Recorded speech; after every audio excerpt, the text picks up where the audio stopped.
Hi, and thanks for logging on to the Daily Dvar. And here's a brand new Halacha for you, and it's for Sunday, the 22nd day of March. Here we go. Today we're going to talk about the mar, the bitter herbs that you eat at the Seder night. Now, I want you to make the proper choice. Some people, let's get with some of the wrong ones. Some people say that the proper thing to use for the bitter herbs would be endives. And I want to caution you because endives, according to some, might be the right choice, but they're all different kinds, and it's very likely that you're going to get the wrong thing if you use endives for mar. So I don't recommend that.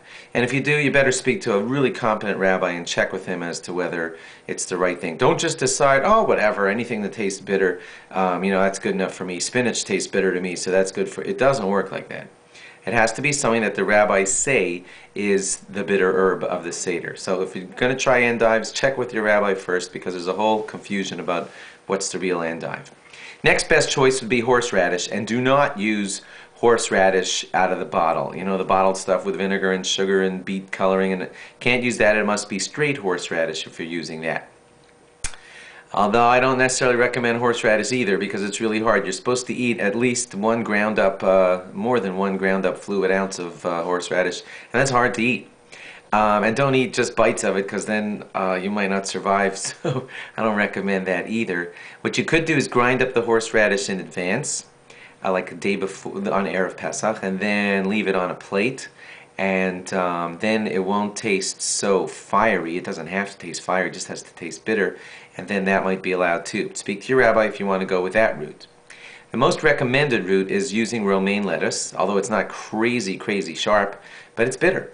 And bitter enough that the rabbis say that that's the real deal. The only problem with using romaine lettuce as your bitter herb is that romaine lettuce often has bugs in it, and it's against the Torah law. You're not allowed to swallow a whole bug, even if you don't intend to. It's a sin if you do it. So if you're going to use romaine lettuce, be very careful to buy the types that are certified to have no bugs, and or wash them very carefully and examine them very closely under a bright light to make certain that there are no little bugs crawling inside of it.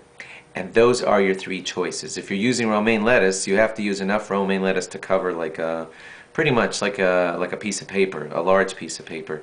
That's how much. If you're using the stalks of the romaine lettuce, then it's just a little area about 3 inches by 5 inches approximately. So be careful to use the right amount and check your romaine lettuce before and wash it. Thanks for logging on. Log on again tomorrow for more. Bye-bye.